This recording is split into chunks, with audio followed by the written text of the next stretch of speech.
Running from voices. Yo, what's up? It's someone that's no one, and welcome back to today's report, the variant week. Let's go. Today's report was sent in by Alex, where he took diphenhydramine, alcohol, nutmeg, caffeine, nicotine, cannabis, and dextromethorphan. Here's the full report details. Alright guys, welcome to another banger for the variant week. And we have another classic coming from Alex, our Cedric Whiteberry, or otherwise known as DPH entity. Pretty sure we have like 5 or so reports from bro now, with a variety of substances, and yet here's another disaster report that he sent me a while back. It's very fitting for this week. I'll just say there's heavy delirium and ends up going to the hospital. I'm sure you'll enjoy this, so without further ado, let's dive right into it.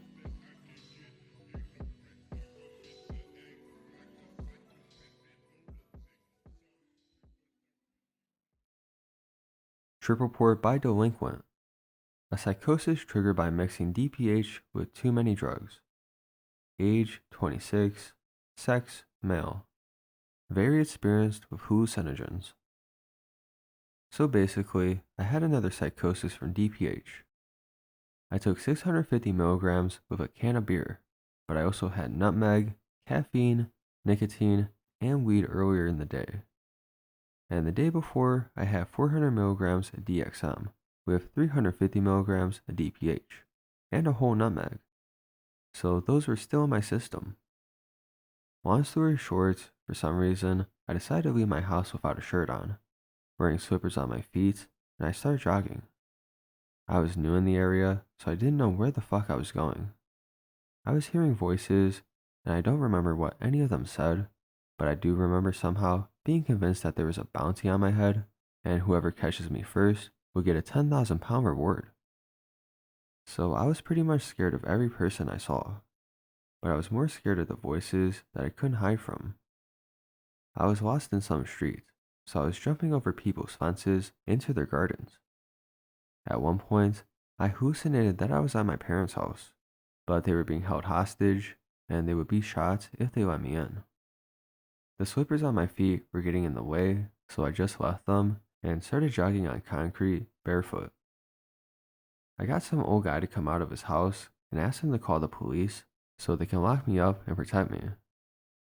He was taking so long to call them that I started thinking that he's just stalling so the voices in my head can catch up and find me, and that he can share the bounty with them for capturing me, so I carried on jogging. I couldn't find my way out of the street.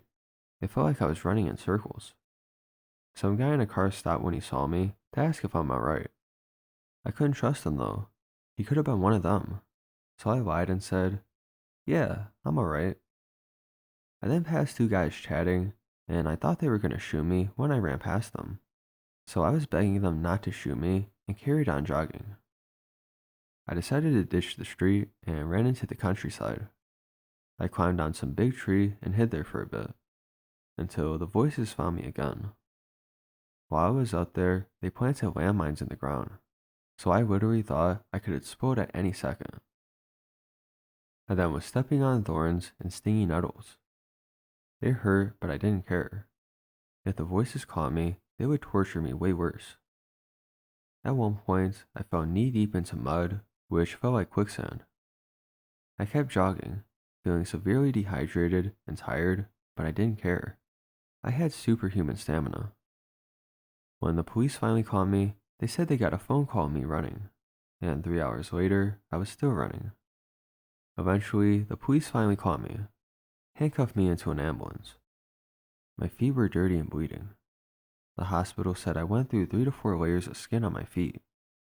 The hospital staff thought I was cutting myself, but I was just covered with cuts from all the thorns I went through. The hospital said I damaged my liver and kidneys, so they wanted me to stay there. But after 2 nights there, I just wanted to leave because I left my house door unlocked. All they did was pump me with fluids, and it was painful to walk to the bathroom all the time, so I wanted them to stop.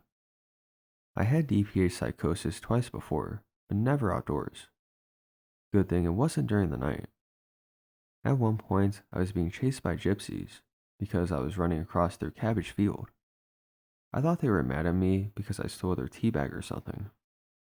They were shouting at me and asking questions, but weren't listening to my answers. So I just dived into a bunch of stinging nettles and managed to escape. I'm lucky to be alive. I could have ended up dead in a ditch somewhere. For a whole month, it was painful to walk, and I kept finding splinters on my feet. Never in my life did I think DPH was capable of doing something like this. Be careful, people. Don't binge it and mix it with other drugs, especially stimulants and alcohol.